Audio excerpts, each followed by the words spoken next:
सिरवा सवारी कोई के आवो मोहिया भैया के स्वस्थ बा ना दोय मोहैया भैया के स्वस्थ बना दोय मोहैया।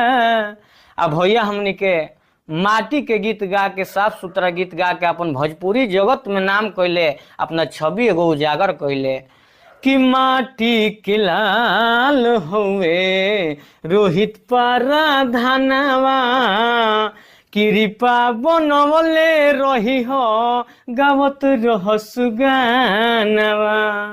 माटी के लाल भैया रोहित पराधनवा कृपा बनवले रही हो गावत रह सुगा।